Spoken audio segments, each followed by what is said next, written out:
Non, le soleil vient de se lever. Encore une belle journée. Tu te Bonjour rappelles, c'est Daniel, quoi bonjour tout le monde. de Yannick? Vous vous rappelez de cette pub ou pas? Ricoré. Ah oui.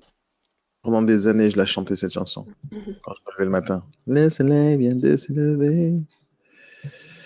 Pendant une époque, j'étais dans un internat quand j'étais jeune. Et tous les matins, pendant presque un an, on se réveillait avec une chanson. Mais à fond, à fond, à fond. C'est-à-dire, j'avais un pote qui avait Euh, à l'époque, c'était des grandes radios énormes. Et on mettait la chanson de Money for Nothing de Dire Straits. Vous savez, le solo de guitare au départ. Tous les matins, on se réveillait avec ça.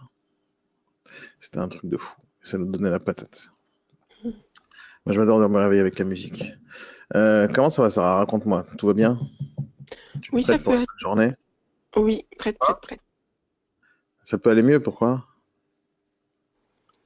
Bah, parce qu'il manque un peu de soleil. Il manque un peu de soleil. J'ai un soleil de ouf, moi, chez moi. Ah, ah oui, mais Caro, t'es dehors, où, toi? c'est pas chaud. Il n'y a pas de soleil chez toi? Bah non, il fait pas chaud.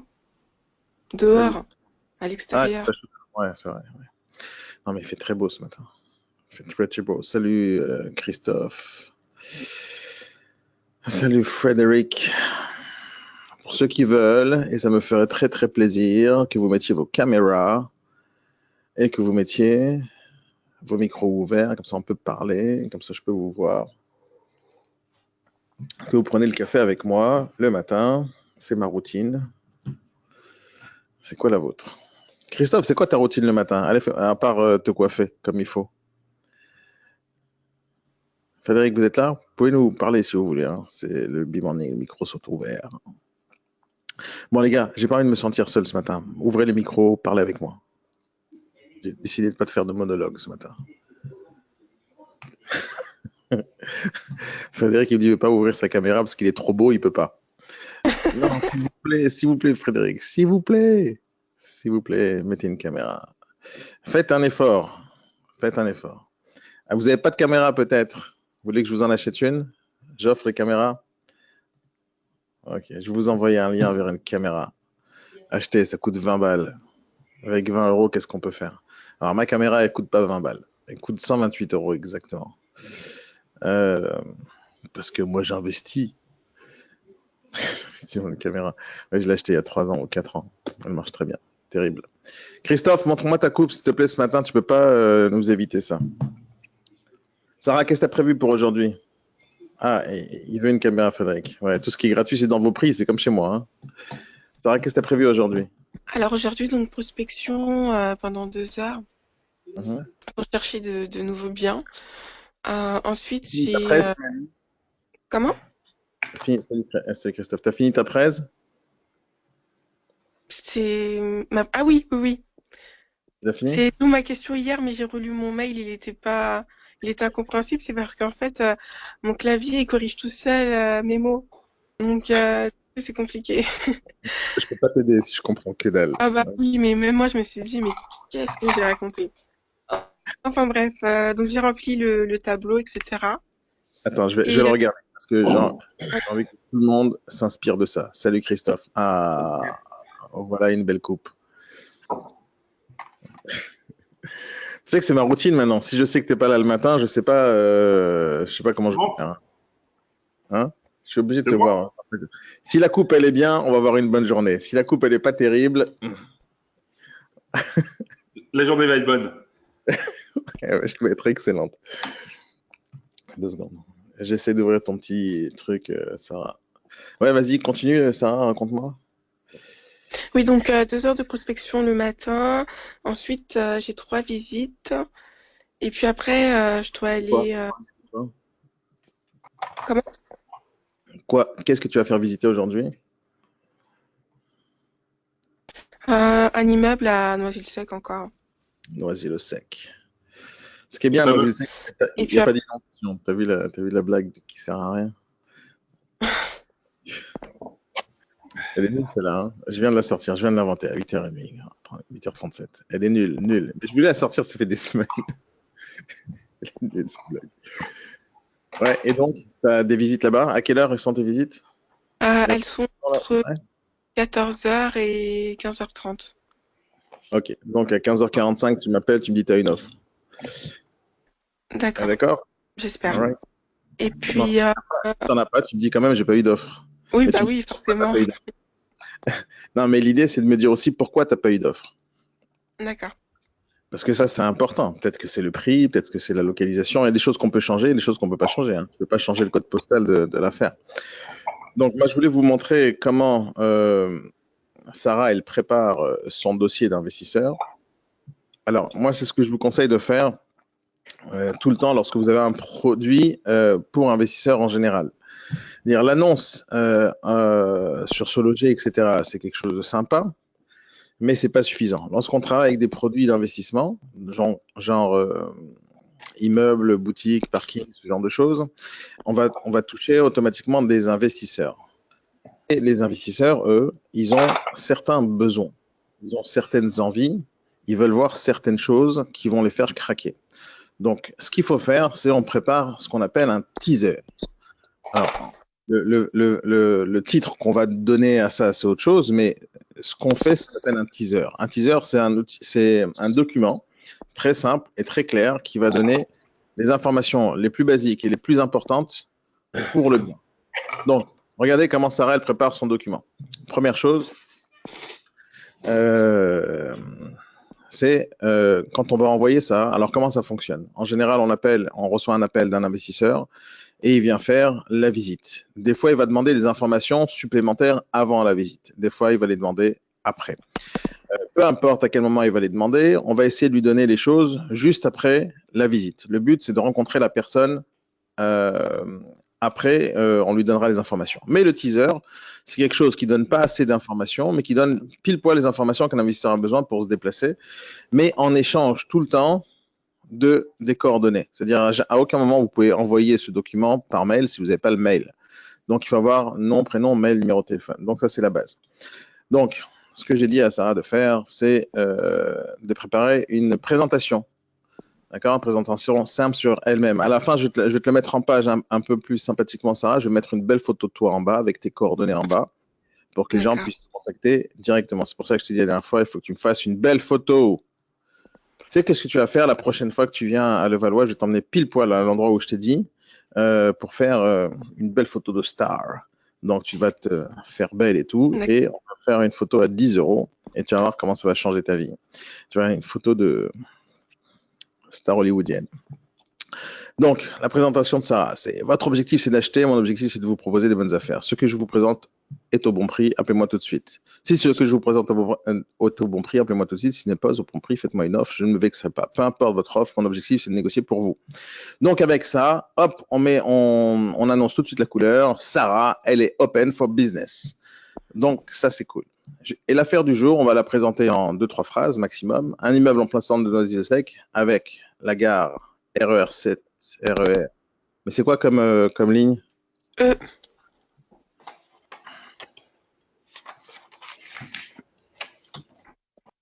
Avec la ligne à 7 minutes à pied.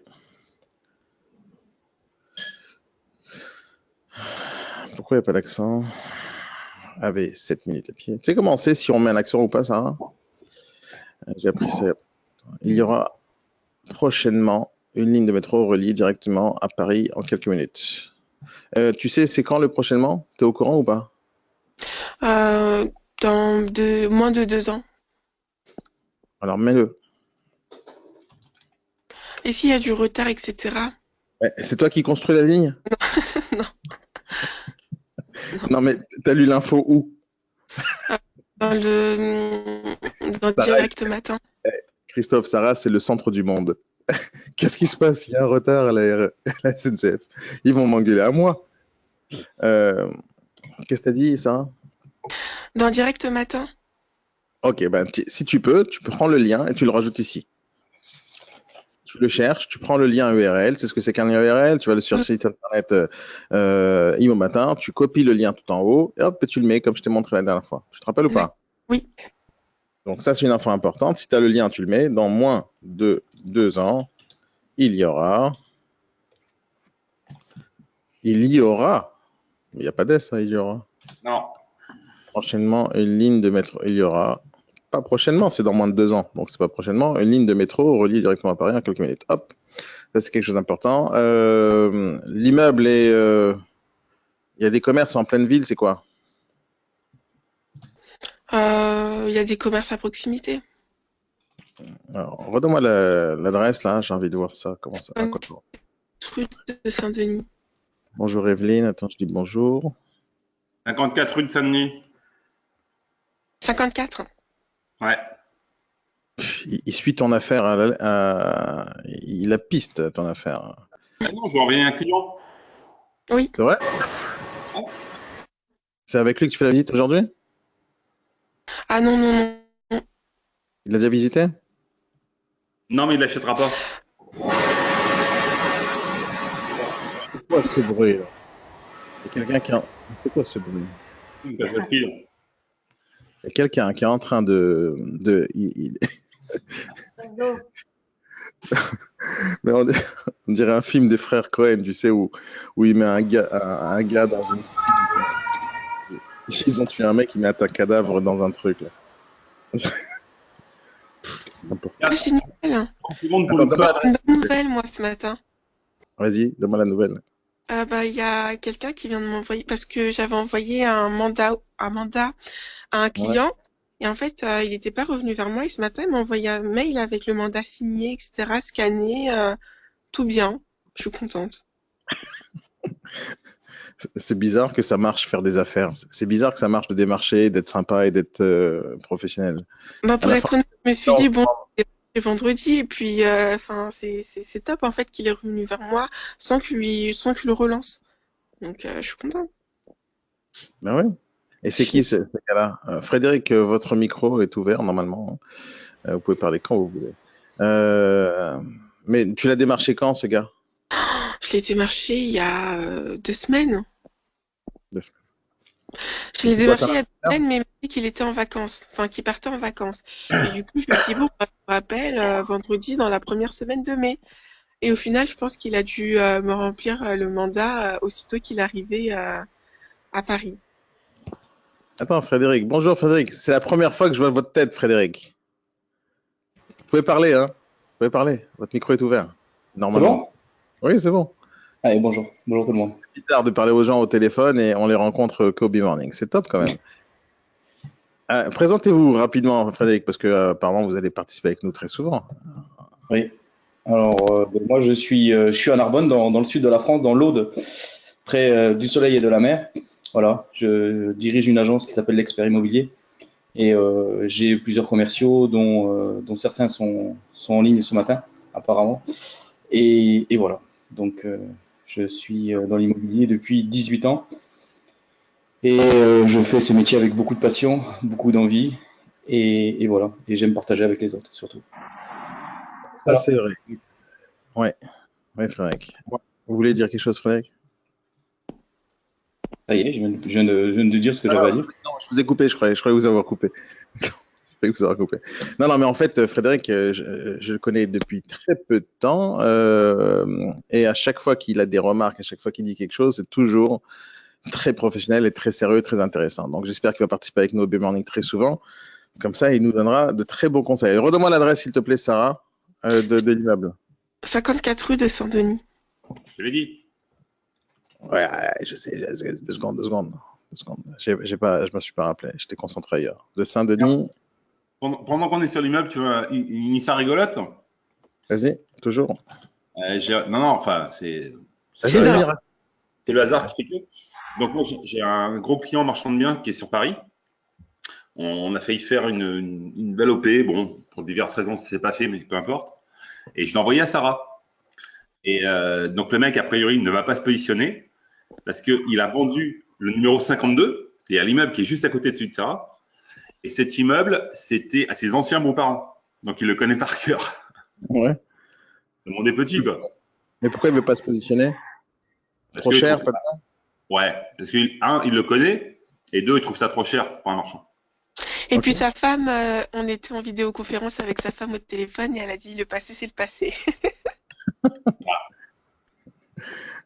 Attends, je bug là. Non, mais à quel prix il aurait acheté cette affaire?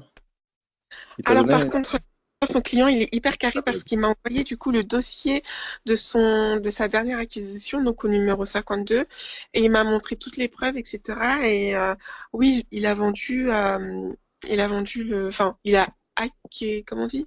Acquérir. Voilà, Non, le Il a numéro acquis. 52 à 1000 acquis. euros à peu près du mètre carré, tandis que moi, je suis à 2000 euros. Répète-moi, à combien il avait acheté? À 1000 euros du mètre carré, et Ouais, moi, je suis à 2000 euros du mètre carré. ouais, t'as du boulot. Voilà, exactement. Du boulot. Donc c'est Mais pour c'était ça quand? que C'était il y a combien de temps? comment? C'était il y a combien de temps qu'il a acheté? C'était vendredi, si je me trompe pas, qui m'a Non. tout envoyé. Le 52, il n'a pas acheté le vendredi. Quand est-ce qu'il a acheté, lui, Ah son non, bien? il a acheté. Ah, je sais plus. Non.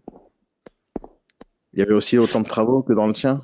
Attends, ça charge la page. Là, je sais pas pourquoi. À chaque fois que je mets Google Maps le matin, ça bug. Tu sais pas? Non. Donc, ton immeuble est à Noisy-le-Sec, en plein milieu de rien du tout.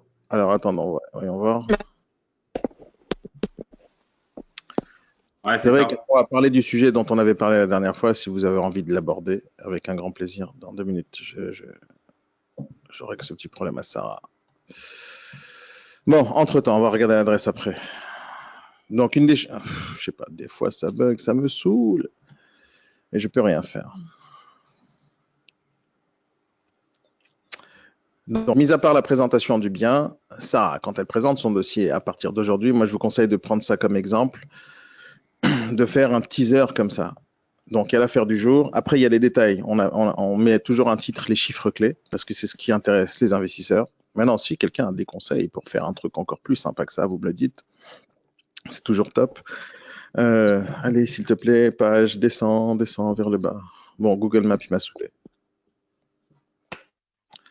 Bon, voilà, c'est bon. Donc, on met les chiffres clés. 4 logements, une cave, une cour, pizzeria au pied d'immeuble. Qu'est-ce que tu m'as dit qu'on pouvait la travailler, cette cour? Tu m'as dit qu'on pouvait la couvrir? Il avait une autorisation? C'est ça que tu m'as dit, ça? Exactement. C'est ce qu'il m'a dit le proprio, oui. Ok. Ça, c'est une info potentiellement à rajouter. Estimation de travaux, 30 000 euros avec devis. Tu as fait le devis? Tu as eu le temps de le faire? Tu as raconté des salades, là. Oui, hier avec une connaissance, entre guillemets, on est parti sur les lieux et lui, il a évalué ça avec son collègue à 30 000 euros. Mais comme tu m'as dit, il fallait que j'ai plusieurs devis, donc bah, là, aujourd'hui, je vais essayer d'en contacter d'autres qui pourraient, eux, me faire un devis gratuit. Pourquoi celui-là, il te l'a fait payer?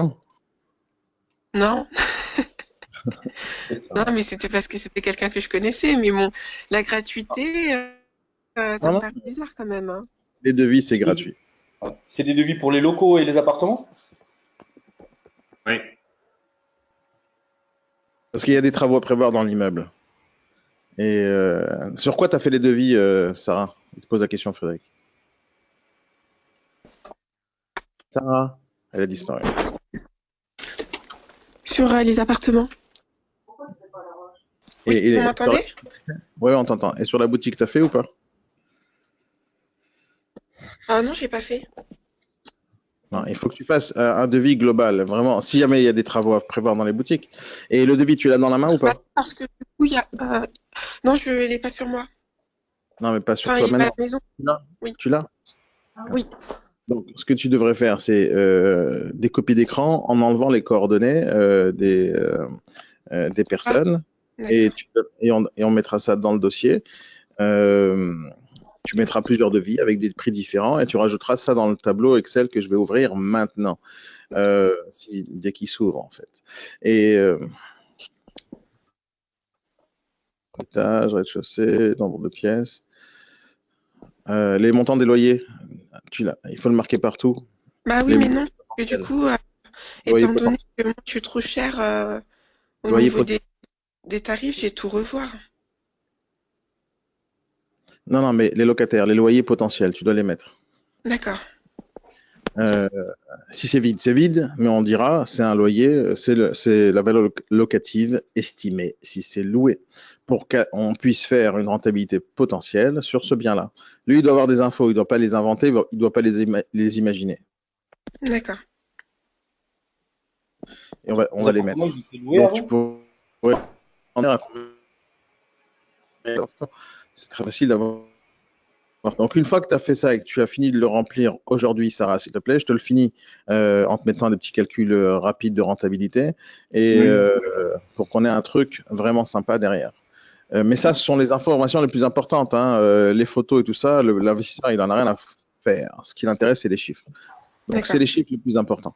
Donc, ça, plus ça, dans un seul document, c'est cool. Les travaux à prévoir, les devis, c'est bien aussi. On rajoutera sur le fichier Excel en bas les montants de travaux estimés. On rapportera ça au prix du mètre carré, au mètre carré. C'est-à-dire qu'à la fin, on fait des quand on affiche les travaux, on prend une somme globale. Mais pour qu'un investisseur puisse dire, ah, c'est pas cher, on va rapporter ça, par exemple. S'il y a 600 mètres carrés, il y a 40 000 euros de travaux, on prend 40 000 euros divisé par 600 mètres carrés et ça va rapporter à 100 euros le mètre carré, donc c'est pas cher. J'ai fait D'accord. peut-être n'importe quoi, mais l'idée c'est ça, c'est de rapporter le prix des travaux au nombre de mètres carrés qui existent. Donc l'investisseur qui regarde les informations, il va regarder des informations très claires. Donc combien de logements, combien ça rapporte, combien ça va me coûter de l'acheter.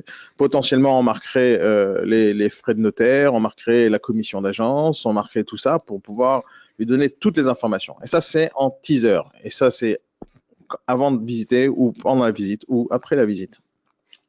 Mais l'essentiel, c'est que tu as déjà les infos dans la main. Quand tu lui envoies un dossier pareil, Sarah, tu vas tout de suite l'investisseur s'il te prend au sérieux ou pas. Euh, et ça va faire une très grosse différence entre toi et n'importe quel autre négociateur. Bon, je bug toutes les 2 secondes. Capiche, Sarah? Tu m'envoies toutes les informations ce soir? Euh, Ouais, tu dans les l'heure mets dans l'heure qui suit. voilà, qui suit, super top. Voilà, ça c'est de la réactivité. J'adore cette Sarah. Elle va être une championne, celle-là. Celle-là va être une championne dans le futur. Alors, Frédéric, hein, je ne sais pas si vous connaissez Sarah, elle est toute neuve, Sarah, dans l'immobilier, toute neuve. Elle a commencé il y a un mois, elle nous a fait rentrer 3 immeubles. Bien. C'est une fois dingue. Elle est à l'agence du coin? Ouais, exactement, dans le 15e. Euh, Elle a un futur très prometteur. Maintenant, il faut bosser. Elle a décidé de se spécialiser dans les produits d'investissement, donc on la forme pour ça, et voilà, elle est super. Alors, j'ai une question. Ah, elle pose des questions, j'adore les Alors, questions. est-ce plus rentable d'acquérir, on va dire, un immeuble avec déjà des locataires ou justement acquérir un immeuble pour pouvoir, entre guillemets, le raser et reconstruire dessus? Le raser, d'abord, ça dépend où, quand, comment, pourquoi, à quel prix tu achètes. D'accord. Moi, plusieurs fois dans ma vie, il y a des immeubles qui devaient être détruits et cassés en plein milieu de Paris, dans le 18e. Il y avait plein d'immeubles comme ça.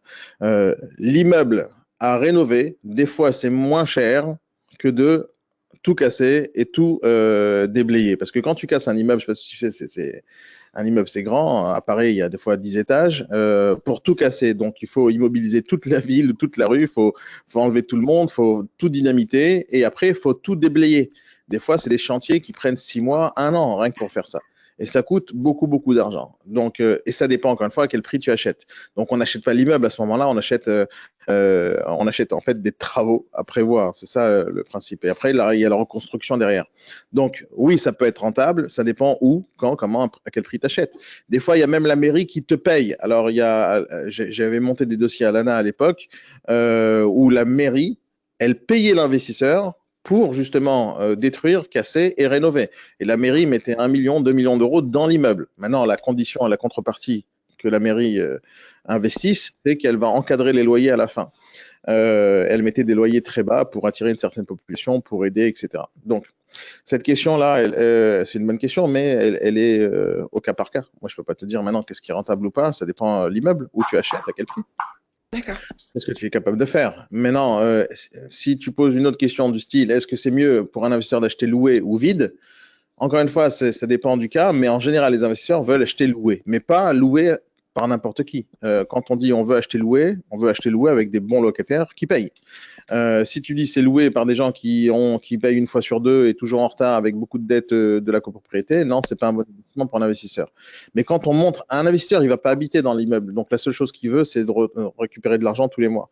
Donc si on lui montre qu'il y a 10 locataires, tout le monde paye rubis sur ongle, et il y a des cautions de chacune des personnes, il y a des GLI. GLI, c'est garantie loyer impayé, et en plus l'immeuble est en gestion. L'investisseur, lui, c'est quoi son choix? C'est est-ce que j'achète et je me prends pas la tête, ou est-ce que j'achète et je me prends la tête? Et là, il se prend pas la tête. Il a une rentabilité sûre, il a des locataires sûrs, il a des garanties sûres, et il y a quelqu'un qui s'occupe de tout ça. Donc, pour lui, c'est un bon investissement. Donc, en général, les investisseurs, ils veulent savoir si l'argent rentre. C'est la seule chose qui les intéresse.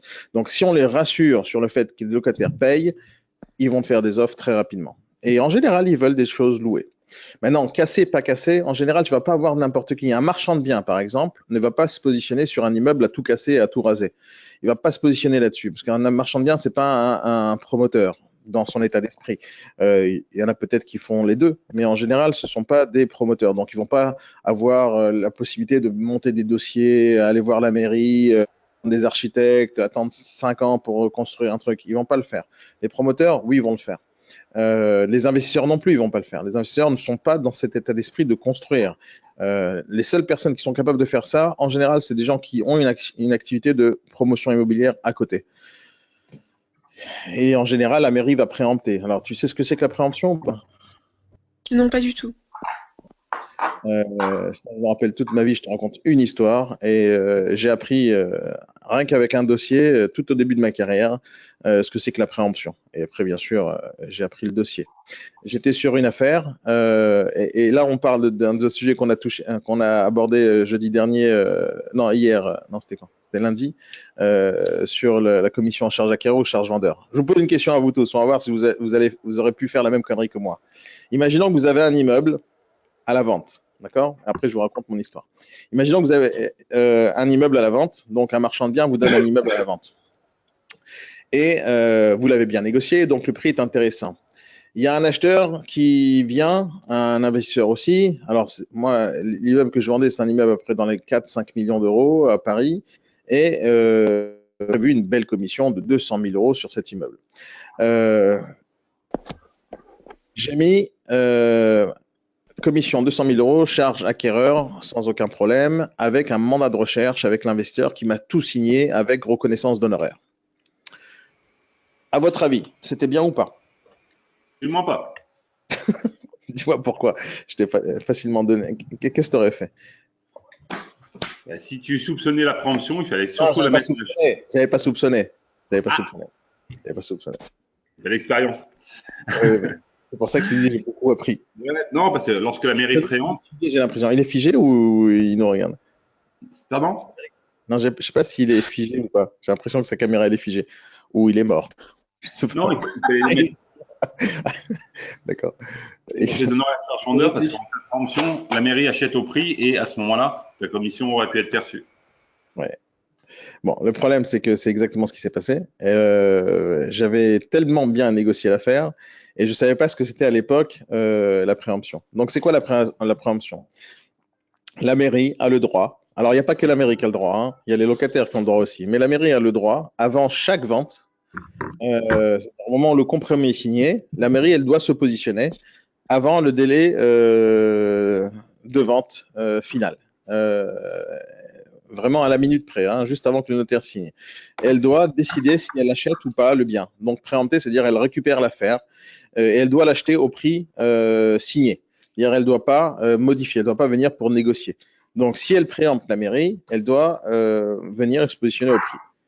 Et dans quel cas elle préempte la mairie en général? Alors, ils ne le disent pas, c'est écrit nulle part, mais la mairie, elle va préempter, par exemple, si jamais tu vends une boutique en plein milieu de Paris et ceux qui vont l'acheter sont, par exemple, alors ça m'est arrivé plein de fois, hein, imaginons qu'ils ne veulent pas qu'un restaurant asiatique s'ouvre dans une certaine rue. Alors, ils vont préempter pour éviter qu'un restaurant chinois va s'ouvrir ou que tel et tel truc, tel commerce va s'ouvrir.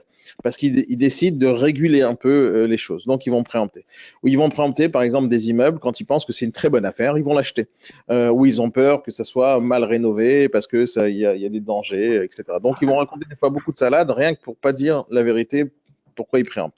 Mais préempter, c'est-à-dire qu'ils ont le droit totalement de racheter à la place de l'acheteur initial. Donc, j'ai un investisseur qui vient, il se positionne, il est prêt à mettre l'argent, il met 200 000 ou 300 000 euros de caution sur l'immeuble, tout cash, tout va bien. On signe le compromis. À la dernière seconde, la mairie, elle préempte. Maintenant, pourquoi c'était une grave affaire pour moi? Parce que pendant à peu près 3-4 mois, je rêvais qu'est-ce que j'allais faire avec mes 200 000 balles. Sauf les 200 000 euros, ils ne sont jamais arrivés. Parce que la mairie, quand elle préempte, elle paye la commission qui est dans le compromis et qui est inclus dans le bien. Elle n'a pas voulu payer la commission charge acquéreur parce que c'est l'acquéreur qui devait payer ça une fois que l'acquisition a été faite. Donc, je me suis fait totalement avoir dans cette affaire-là. Et donc, la préemption, c'est quelque chose qui peut arriver tout le temps. Et maintenant, ça arrive en général à Paris. Je ne sais même pas s'il y a la préemption. Frédéric, il y a de la préemption dans votre ville? Ça existe? Partout? Ouais, oui, ça existe. Alors, moi, ce que je fais généralement, c'est que quand on rentre un bien à la vente, dans la semaine qui suit, je demande un certificat d'urbanisme de simple information, donc de type A. Attendez, ça a coupé. Qu'est-ce qu'il a dit? Répétez, s'il vous plaît, Frédéric. Ouais, je reprends. Donc, je disais que pour les biens qu'on rentre à la vente, généralement, je conseille de faire dans la semaine qui suit à la commune une demande de certificat d'urbanisme de simple information, donc le type A. Et dedans, on a en fait toutes les conditions urbanistiques et justement si on est en droit de préemption urbain simple ou renforcé. Voilà. Ça vous prend combien de temps de recevoir cette information? Le délai maximum, c'est 1 mois. Mais sinon, on peut très bien aussi passer un petit coup de fil à l'urbanisme. Et après, avec l'habitude, on sait de suite si c'est ce qu'on appelle en DPU R pour renforcer ou S pour simple. Voilà. J'ai jamais essayé de faire ça à Paris. Non, ça n'arrive pas tous les 4 matins non plus. Hein? Ça n'arrive pas tous les 4 matins non plus. Non, c'est pas ça. C'est que la mairie à Paris, ça va prendre des plombes. Ils en ont rien à faire de nous. Quand on parle de petites villes, Narbonne, je sais pas si c'est petit ou pas, mais ça reste petit Non, par mais rapport. alors, quand vous demandez un certificat d'urbanisme, vous figez les taxes aussi pendant 18 mois. Donc, c'est pas négligeable si derrière vous avez un projet de construction pour les taxes d'aménagement à payer et tout. Donc, ça évite Ouais, je pense que c'est des taxes. Parce qu'à partir du moment où ils l'ont écrit, ils peuvent pas reculer, c'est ça? Ouais, c'est figé pendant 18 mois. C'est top ça. Et c'est payant? Non. Le certificat d'urbanisme, non, c'est gratuit. C'est d'ordre public. Jamais fait. Et alors pourquoi ils vont vous le délivrer pour se figer 18 mois de taxes? Parce que c'est comme ça, c'est la loi. C'est marqué dans le certificat d'urbanisme. Quand vous avez, vous prenez un terrain à la vente, d'accord? Il est important de demander un certificat d'urbanisme de simple information. Comme ça, votre client, eh bien, vous pouvez avoir les taxes d'aménagement, les parts pour les archives, tout ça, qui sont fixées à un taux.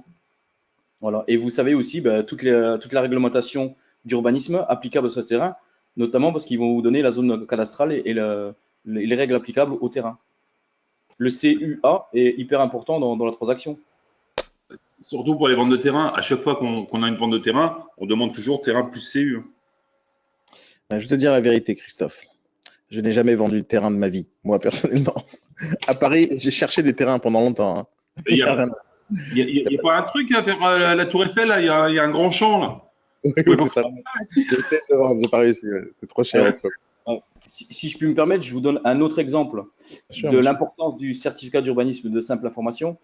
Il vous indique également si vous êtes dans un périmètre de monuments historiques ou de protection des monuments. Donc, dans certaines communes, il faut savoir que même les travaux à l'intérieur des appartements, donc qui sont soumis au régime de la copropriété, si cet immeuble est dans un périmètre donc des monuments historiques, vous devez avoir l'accord donc de l'architecte des bâtiments de France pour faire les travaux même à l'intérieur de votre logement. À l'intérieur, ça arrive souvent. D'ailleurs, en fait, peu de gens. À l'intérieur, si tu changes ta façade, si tu la changes pas, non, même à l'intérieur de l'appartement. Si l'immeuble est dans une zone proche donc d'un monument historique ou d'un monument classé, vous êtes contraint d'avertir l'architecte des bâtiments de France si vous faites même des travaux à l'intérieur. C'est obligatoire. En fait, les gens ne prennent pas le temps de lire quand vous passez l'acte, mais le notaire, lui, vous fait signer ce certificat d'urbanisme de simple information quand vous passez l'acte. Et dedans, c'est marqué dans les renvois tout en bas, quoi. Voilà. Donc, il faut le savoir parce que c'est important que, imaginez qu'un client achète un appartement face à je sais pas moi, il y a une belle hauteur sous plafond et en fait, il s'accroche sur les murs pour faire une mezzanine ou un demi-niveau. Ben, ces travaux sont soumis à l'accord de l'architecte des bâtiments de France. Ouais, mais les déclare pas. Après, il déclare pas. Mais s'il fragilise le bâtiment lui-même, forcément, il sera tenu responsable. Et il pensera à tort qu'il n'avait pas demandé quoi que ce soit parce qu'il était à l'intérieur de chez lui. Christophe, toi, tu fais tout à l'arrache. Hein? Pardon? Non, Christophe, lui fait tout à l'arrache. Lui.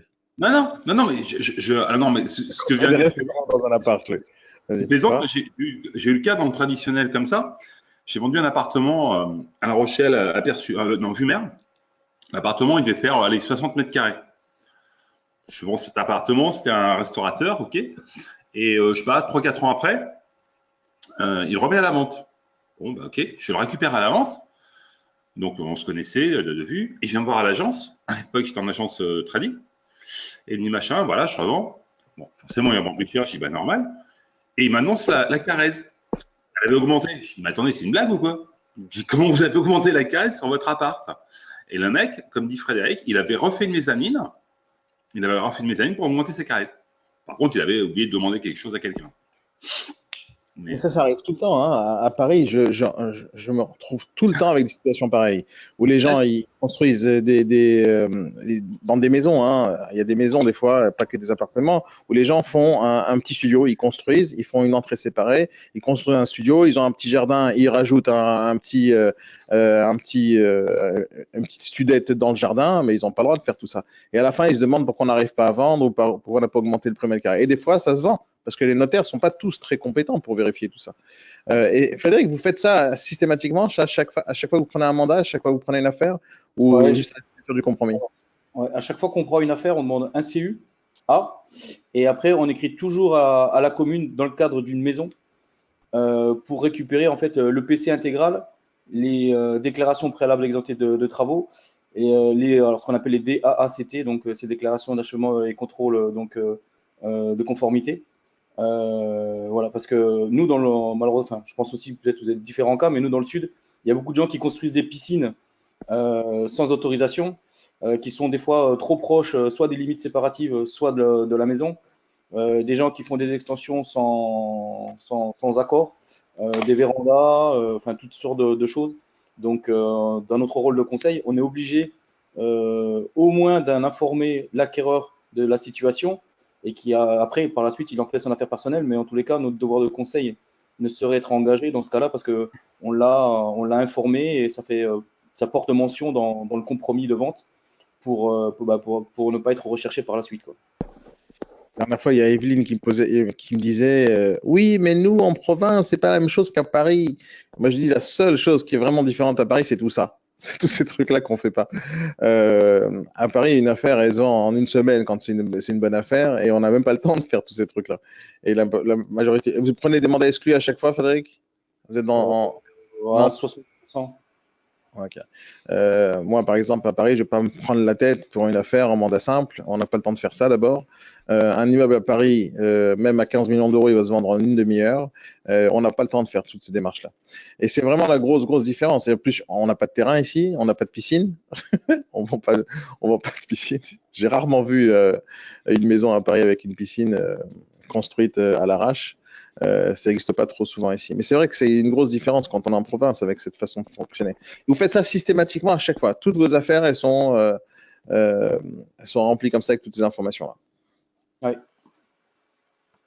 Génial ça. Et en fait, c'est connaître le bien que l'on vend pour mieux le vendre. Parce que je pars du principe qu'on vend bien ce qu'on connaît bien. Voilà. Et que si on est incapable d'expliquer un peu les travaux qu'il y a eu, je donne un autre exemple. Il y a beaucoup de gens qui font des changements de destination sur leur garage qui transforment en habitation. Voilà. Ah ouais. il s'en va que forcément la taxe foncière, la taxe d'habitation est modifiée. Et si ça n'a pas été régularisé, deux choses l'une. Soit en fait, on fait un PC modificatif, soit on avertit l'acquéreur que le garage n'a pas subi en fait d'autorisation administrative pour changement de destination et que finalement la taxe foncière qu'il a sous les yeux correspond en fait à l'état original de la maison. Voilà. Ça fait partie du devoir de conseil de l'agent immobilier, tout ça, hein, c'est tout ce que je vous dis. Ouais, sur le principe, oui. Mais le problème, comment dire, je suis d'accord avec toi, Frédéric, il faut le faire dans l'absolu. Dans l'absolu. Sauf que aujourd'hui, là, on a le cas, je suis en train d'essayer de dépatouiller un dossier. Les travaux ont été réalisés il y a 18 ans. D'accord ? Donc, c'était exactement ça, c'était une modification. Alors, en plus, il y a eu une modification de façade. C'était une porte-fenêtre qui a été transformée en fenêtre, le garage en cuisine, et ils ont rajouté un carport pour la voiture. D'accord ? Un quoi ? Un carport, c'est un espèce de préau pour mettre la voiture. Le seul petit. Donc, les travaux d'il y a 18 ans.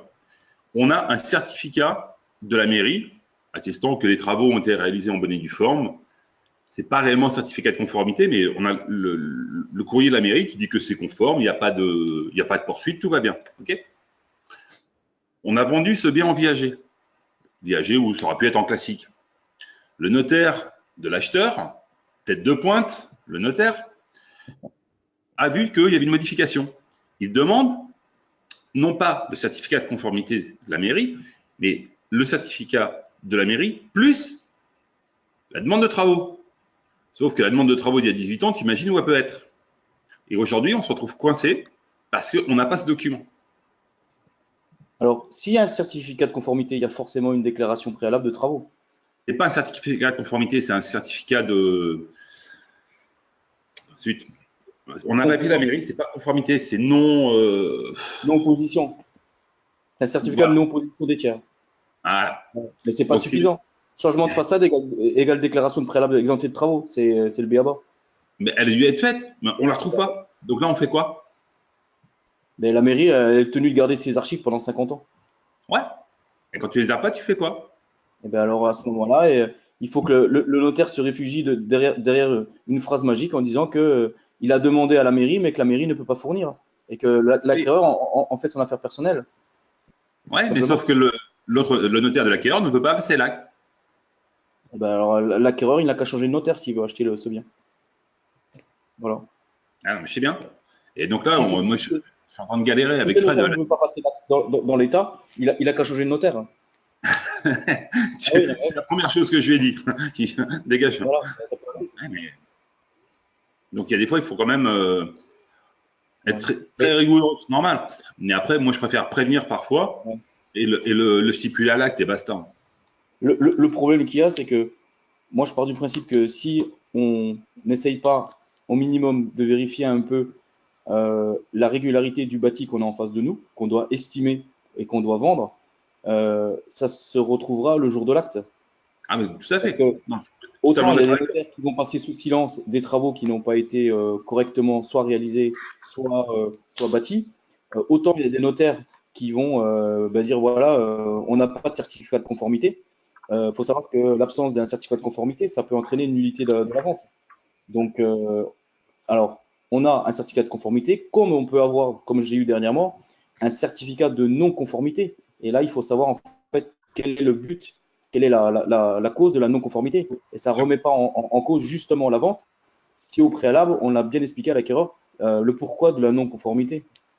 Vous voyez ? Est-ce que c'est une hauteur excessive du bâtiment? Est-ce que c'est un défaut de clôture? Est-ce que c'est une absence de parking qui a été fermé alors qu'il devait rester ouvert? C'est tout ça qui… Voilà, enfin, moi, je considère que c'est un peu aussi notre boulot, et comme le dit souvent Daniel, montrer qu'on est des vrais professionnels, de regarder tout ça et justement de préparer un vrai dossier avec son acquéreur, parce que ce qui va faire la différence, il va visiter le bien avec nous, il va peut-être visiter le bien avec un autre confrère qui, lui, va ouvrir simplement la porte et lui faire la visite à la pierre palmade, parce que nous, on aura un dossier complet où on aura eu le permis de construire, les travaux qui ont été faits, qui ont eu une autorisation, pas d'autorisation. Et même, moi, j'ai la chance d'avoir dans mes relations un archi avec qui je bosse régulièrement, qui me prévoit des divisions parcellaires sur des terrains, sur des aménagements, qui me prévoit des agrandissements de maisons sous une terrasse extérieure qui est faite quand on doit récupérer une chambre qui nous manque, quoi. Ah non, mais C'est ça notre boulot de voir plus loin que ce qu'on voit en fait réellement avec nos clients. Je sais pas ce qu'on pense, Daniel. Si seulement, Frédéric, si seulement tous les agents immobiliers étaient comme vous, si seulement. On aura meilleure réputation. Daniel, Non, c'est pour ça que je voulais pas me montrer, je voulais pas que tu voyais que je suis trop beau. Beau de l'intérieur, beau de l'extérieur. Oh. Non. Non, Non, mais... Ce qui peut être sympa, c'est qu'avec Frédéric, on va faire la balance, quoi. Ah ouais, on va faire la balance. Mais ouais, j'ai pas la jolie coupe à Christophe quand même. Regardez. D'accord. Ouais. J'allais le dire, merde, il va enlever le truc. T'as pas mon côté MacGyver non plus. Des coupes de compète là. Non, j'ai pas entendu. C'est pas grave. Non, mais moi, ça me semble tellement évident de faire cela que, enfin voilà, je sais pas faire sans en fait. Mon cher Frédéric, vous devez être mis en lumière et je vais tout faire pour ça, mon cher Frédéric. Parce que je vais vous dire un truc. Vous savez très bien, je rencontre des agents immobiliers du matin au soir. Je parle à des agences immobilières tous les jours, tout le temps. C'est inimaginable à combien ils sont loin de ce que vous faites. Il y a des gens, vous l'avez dit vous-même il y a 2 secondes, c'est que si on se limite à ouvrir une porte, à fermer une porte, c'est exactement la raison pour laquelle les agents immobiliers sont vus comme des abrutis finis, comme des truands, comme des arnaqueurs, comme des nazes. Et c'est pour ça que les vendeurs vont directement acheter chez le Bon Coin, enfin par le biais du Bon Coin, sans avoir aucun scrupule en se disant oui, mais les agents immobiliers ne servent à rien. Mais c'est parce que personne ne fait votre travail comme vous le faites. Alors il y a une grosse différence après, bien sûr, par rapport au marché. À Paris, on n'a même pas le temps de faire ça. C'est-à-dire, j'ai même pas eu l'occasion, moi, de faire toutes ces demandes-là. À peine j'ai mis les affaires en ligne qu'en général, on a des appels, on a des visites, on a des offres et on fait les ventes. Des affaires à Paris, si elles sont au bon prix, elles se vendent très, très rapidement. Et mis à part ça, il y a très peu de disponibilité et on ne vend pas des choses compliquées. Enfin, quand je dis compliqué, c'est-à-dire quand on vend un immeuble à Paris, c'est rare qu'on a construit une piscine en plein milieu de l'immeuble, c'est rare qu'on a construit des terrasses dans l'immeuble, c'est rare d'avoir fait des choses assez bizarres. Et en général, c'est le notaire qui fait tout ce boulot et les dossiers sont assez clairs. Entre investisseurs et marchands de biens, les dossiers passent très facilement. Quand on récupère les titres de propriété, on a des dossiers qui font 40 kilos et c'est assez facile de récupérer les informations. Mais c'est vrai que je rencontre plein de gens comme vous qui travaillent en province, qui font plein de choses comme ça et il n'y a personne qui fait un tiers de ce que vous faites, mon cher Frédéric. Il n'y a personne qui fait ça. Alors des fois, ils vont récupérer des informations à l'arrache, pile poil le jour du compromis et ils vont jamais faire le travail en amont. Et moi, comme je vous ai dit même, non, mais je vous le dis, c'est-à-dire, vous êtes étonné parce que c'est votre façon de fonctionner qui est géniale et qui est peut-être sûrement la meilleure façon de fonctionner. Mais il y a des gens qui sont même pas au courant que ça existe et ils le font pas parce qu'ils n'ont pas envie de se prendre la tête. Et je vous l'ai dit même lundi, j'ai dit, moi, j'adore les affaires compliquées. Quand je dis compliqué, pour moi, à Paris, c'est les affaires, les immeubles squattés, les immeubles à refaire, ce genre de choses, parce que personne n'a envie de toucher à ça. Et donc, dès qu'on commence à se prendre la tête sur une affaire, on est pratiquement le seul sur l'affaire et les investisseurs vont faire confiance, etc. Et lorsque vous faites ce genre de choses et vous découvrez qu'il y a une anomalie sur un immeuble, sur un appartement, sur une maison, et que vous êtes le seul à pouvoir défendre le dossier ou surtout à prouver que le dossier ait des erreurs, automatiquement, les gens vont faire un peu plus confiance à vous qu'aux autres. Mais vous voyez, c'est quoi le problème, Frédéric? Vous savez, le gros problème que vous avez là aujourd'hui, maintenant, Frédéric? Vous avez un très gros problème. De vous connaître. Non. Non, le problème, c'est que personne ne sait que vous êtes un champion du monde. Oh non, je suis pas champion du monde. Non, non. Quand je dis champion du monde, c'est que vous êtes un professionnel, un vrai professionnel. Et personne ne sait ça. Et ça, c'est vraiment, vraiment, vraiment, vraiment dommage. Mais maintenant que je le sais, que vous êtes un vrai professionnel, on va changer les choses. Parce que ce n'est pas possible que les gens passent à côté de vous, passent à côté de votre agence, à côté de vos négociateurs et que personne ne sait exactement ce que vous faites. Je suis pratiquement certain qu'il n'y a aucun commentaire sur les réseaux sociaux parlant de vous. Je suis pratiquement certain qu'il n'y a aucun témoignage disant à combien vous êtes un pro. Je suis pratiquement certain qu'il n'y a aucun notaire qui a dit à combien vous êtes un champion. Personne ne parle de vous parce que vous faites parler personne de vous. Parce que même si quelqu'un parle de vous, vous l'écrivez nulle part, vous le marquez nulle part et personne n'est capable de voir devant quelle opportunité on passe. C'est vrai ou pas, Frédéric? C'est vrai. Mais bon, j'ai ma reconnaissance autrement. Est-ce qu'elle paye? Est-ce qu'elle se remplit dans le compte en banque, la reconnaissance? Il faut. Elle devrait. Elle devrait. Mais elle ne pourra pas se faire. Elle ne pourra pas se faire, Frédéric. Je vous donne un exemple. Imaginons que juste à côté de moi, là, juste à côté de moi, dans la terrasse, là, sur ma terrasse, il y a Michael Jackson. Et personne ne sait qu'en fait qu'il est vivant. Imaginons qu'il y a sur ma terrasse, en face de moi, il y a Michael Jackson qui est vivant, et parce que c'est mon pote. Et Michael Jackson, juste après qu'il a disparu dans la voiture, dans l'ambulance et tout, il fait Daniel, je t'appelle pour te dire en fin de compte, je suis vivant. Je viens passer un week-end chez toi. Et imaginons qu'il est juste à côté de moi dans ma terrasse. Si je fais pas le travail qu'il faut, c'est-à-dire, si tout le monde, si vous avez l'occasion d'avoir Michael Jackson dans votre terrasse, qu'est-ce que vous allez faire? Vous allez sûrement lui dire, si c'est votre pote, écoute Michael, viens, on fait un truc, tu te mets sur le balcon, tu fais comme ça avec la main, et j'invite tout le monde à venir à payer 10 euros rien que pour te voir faire ça. Je pense qu'il y a beaucoup de personnes qui me paieraient 10 euros. Il y aurait la foule en bas de chez moi. Mais pour faire ça, il faut que j'avertisse tout le monde comme quoi il y a Michael Jackson ici. Et pour avertir, comment vous faites pour avertir comme quoi il y a Michael Jackson ici? Si vous n'utilisez pas les bons outils, vous ne travaillez pas comme il le faut, personne ne saura jamais que Michael Jackson est dans ma terrasse. Quand je dis Michael Jackson, ça peut être vous, Frédéric. Comment on peut savoir quand on passe devant votre agence, il y a une star qui se cache dans votre agence? Il y a une personne qui est super sérieuse, il y a une personne super professionnelle. Et par rapport à n'importe quelle autre agence, vous êtes la plus professionnelle le plus professionnel de tous les agents immobiliers de votre secteur. Comment les gens peuvent le savoir si vous ne le dites pas? Alors, vous cherchez la reconnaissance. La reconnaissance, c'est sympa, c'est cool. Mais ça ne paye pas la reconnaissance. Ça paye pas. C'est-à-dire, oh, vous êtes vraiment génial, Frédéric, vous êtes au top, merci, on se serre la main et au revoir. C'est même pas s'ils vous offrent un paquet de chocolat ou un verre de champagne. Ils vous disent merci, c'est sympa et à bientôt. Hein.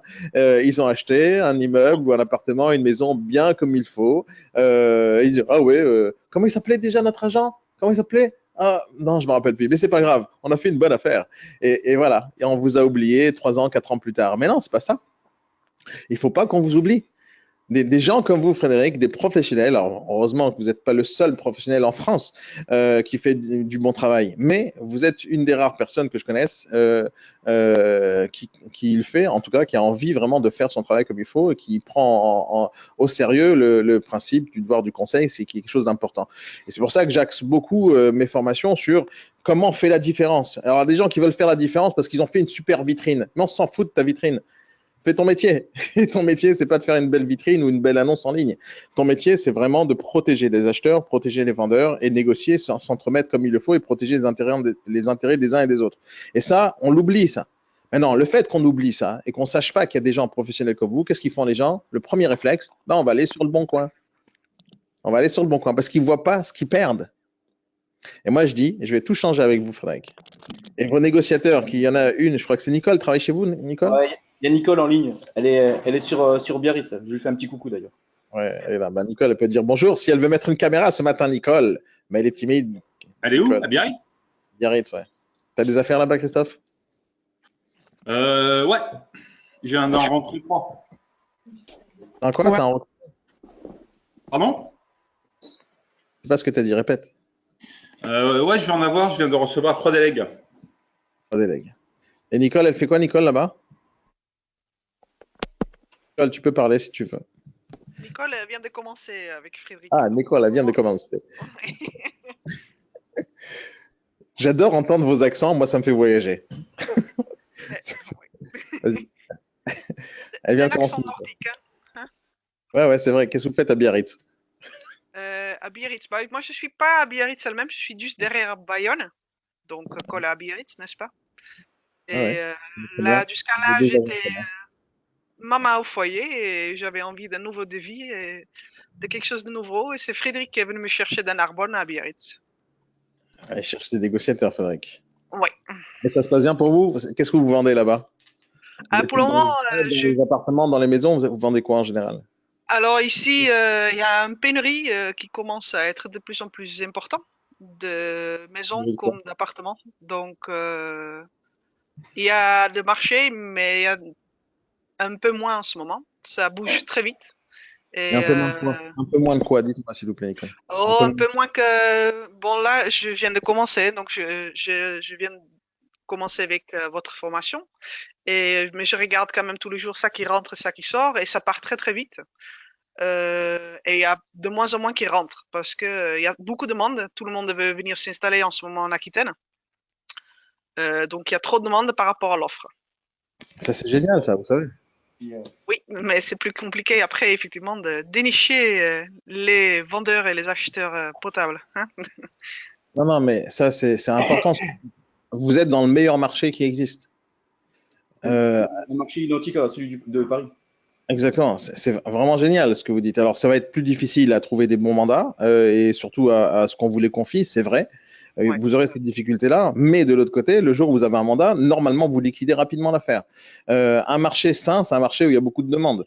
C'est Ouais. un marché où vous allez pouvoir prendre des belles commissions, c'est un marché où vous allez pouvoir vendre vite et rapidement, c'est un marché où vous allez pouvoir faire tout de suite votre travail de prospection de terrain qui va être important. Vous, spécifiquement, Nicole, si vous dites que vous êtes en pénurie de biens, vous devez axer votre travail vraiment, vraiment, vraiment sur le prospection de terrain.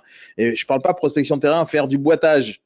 Je parle de taper aux portes. On tape aux portes. Bonjour monsieur, je suis en galère. Je suis agent immobilier, je suis en galère. Pourquoi vous êtes en galère? Vous avez crevé un pneu? Non, j'ai rien à vendre. Ouais. Il serait temps de vendre votre baraque, monsieur. Mais non, je n'ai pas envie de vendre. Vendez. Combien vous en voulez, monsieur? Et on attaque le marché, on est agressif. Quand je dis agressif, je ne dis pas tu viens avec une batte de baseball. Je dis qu'on va chercher les gens là où ils sont. D'accord? On va leur dire, vous vendez pas, c'est le moment ou jamais. Moi, je te conseille de rechercher, faites des recherches avec Frédéric sur Internet, toutes les évolutions du prix du marché chez vous et afficher sur des statistiques, sur des fichiers Excel, sur une belle, sur la belle infographie. Alors, infographie, c'est quoi? C'est genre un beau PDF sympa, une belle présentation slide que je pourrais travailler aussi avec Frédéric pour faire un truc sympa chez vous. Mais l'idée, c'est quoi? C'est d'afficher ce que vous êtes en train de dire. Moi, je ne suis pas au courant du marché de Biarritz. Mais imaginons que c'est vrai. Il y a sûrement des informations quelque part. Alors, moi, j'ai des informations là-dessus. Hein. J'ai des informations. J'ai récupéré dernièrement, pour faire une certaine formation, j'avais récupéré toutes les ventes qui se font par secteur, par code postaux. Je pourrais les ressortir et vous les envoyer. Mais si vous avez récolté certaines informations, alors je ne m'étais pas concentré sur Biarritz, mais je peux me concentrer sur Biarritz, il y a des informations comme quoi tel et tel, le prix du marché a augmenté, le nombre de ventes a augmenté, il y a eu beaucoup de demandes, moins de demandes, plus d'offres, etc. Il faut être capable d'afficher ces chiffres-là. Si vous êtes capable d'afficher, vous êtes capable de convaincre facilement. Alors, quand je dis facilement, c'est pas en 2 jours, mais vous êtes capable de convaincre quelqu'un qui n'était pas vendeur à devenir vendeur. Au moins à imaginer la possibilité de vendre. Qu'est-ce que vous voulez dire, Frédéric? Daniel, non, c'était juste pour rebondir par rapport à ce que vous disiez, mais on a intégré dans notre logiciel métier toutes les ventes qui se sont faites sur Biarritz Bayonne sur l'année 2017. Et j'ai fait un travail de fond, moi, pour Nicole, où en fait, on a répertorié tous ces biens par référence cadastrale et par zonage de cadastre, avec le nombre de ventes par cadastre et par type de bien. Donc, en fait, elle a reçu dernièrement en fait, toutes les meilleures zones de prospection pour Bayonne, pour Biarritz. Donc, les zones prioritaires. Ça, c'est génial ce que vous avez fait, Frédéric. Qu'est-ce que tu as dit, Christophe? Il manque Anglette pour faire le bab. Ouais. Mais Nicole ne veut pas aller en Anglette, peut-être. Anglette, c'est pas mal aussi. Non, mais en plus, dans le Pays Basque, ils disent tous le BAB. Oui, c'est le BAB. Voilà. Mais c'est vrai qu'elle a un fichier extraordinaire pour pouvoir travailler dans les meilleures zones et surtout d'avoir via notre logiciel métier des fiches de biens vendus avec des informations hyper précises et qui vont lui permettre de faire des meilleures estimations et vraiment chercher aux bons endroits, quoi. Alors imaginez, Frédéric, je suis vendeur, enfin je suis pas vendeur, je suis propriétaire, et qu'il y a Nicole qui me tape à la porte. Donc c'est vous qui me tapez à la porte, Frédéric. Montrez-moi un document maintenant. Là, tout de suite, là. Il est 9h30, 9h30 pile, vous me montrez un document. Vous pouvez me le montrer là? Ah, je peux vous afficher votre écran. Vous voulez? Attendez, il faut que je me branche sur. Non, mais est-ce que c'est pas grave si vous pouvez le faire? Faites-le moi demain, par exemple. Préparez-moi. Ouais. Est-ce que vous avez un document que vous pouvez donner au propriétaire dans la main comme ça? Bien sûr. Vous avez ça déjà? Oui, je l'ai, bien sûr. Vous pouvez l'afficher maintenant? Alors attendez, une seconde, il faut que je démarre mon logiciel. Parce que j'avais pas démarré mon logiciel métier. C'est pas grave. Avec quel logiciel vous travaillez? Consortium immobilier. Ok. Alors attendez, je vous demande juste une seconde, je vais faire ça. Hop, consortium ici. Une seconde. Là, du coup, j'ai plein de fenêtres ouvertes.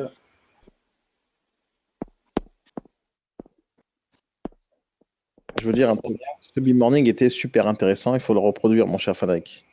On Ben, va ce faire matin, j'ai pu faire le B-Morning parce que je suis pas allé nourrir les chevaux. les chevaux. Demain matin, vous me revenez, Frédéric. Il faut me raconter ça avec les Alors, chevaux. C'est pas normal. Il y a Evelyne qui m'a invité pour aller faire de la pêche au crabe. Il y a Frédéric qui m'avait invité. Il m'avait invité pour faire des trucs avec les chevaux. Je sais pas monter à cheval. Qui sait monter à Moi non cheval plus. ici? Moi, j'ai fait de l'équitation. Ah bon? Tu fais le contraire, Daniel. Ça fait quoi, frère Christophe? Bah, tu fais le contraire dans ce cas-là. Ouais. Prof de cheval. Quel con celui-là. Voilà. Frédéric, vous savez pas monter à cheval, Frédéric? Alors, je vous ai donné la possibilité de présenter votre écran. Alors, cliquez sur Play ou un truc comme ça. Alors, montrez mon écran. Allez-y, faites. Je sais pas si vous le voyez. Non, attendez, ça va arriver. Ah, c'est Voilà, bon. maintenant, ça, c'est bon. Hop. Vous voyez? Ouais. Non, montrez-moi le document que vous remettez au vendeur, à un propriétaire potentiel. Alors, ben, écoutez, ce genre de document, on va prendre le premier. Donc, c'est un document que normalement, ce que vous avez montré, Nicole, elle a dans les mains à donner au vendeur. Ouais. Bon. On descend. Voilà, ici. Vous avez un appartement qui s'est vendu à Bayonne. Vous avez le prix de vente qui est ici. Je ne sais pas si on le voit. Il y avait plus de cheveux à l'époque. Hein. Merci, Daniel. Et après, vous avez ici la typologie du bien. C'est un T4. L'adresse exacte, le cadastre AM 516, le nombre de pièces, 3 chambres, la superficie habitable et l'année de construction du bâtiment. D'accord, mais ça c'est bien pour un produit, mais ça me donne pas ça m'influence pas à vendre mon appart. Ça me dit oui, c'est sympa. Mais ce que je voulais parler, c'est d'une info globale sur le marché à Bayonne. Au niveau du marché? Oui, du marché. Alors là, il faudrait que je... Quand vous me montrez ça, c'est quoi? Quand vous montrez ça, c'est un gars qui a vendu à ce prix-là.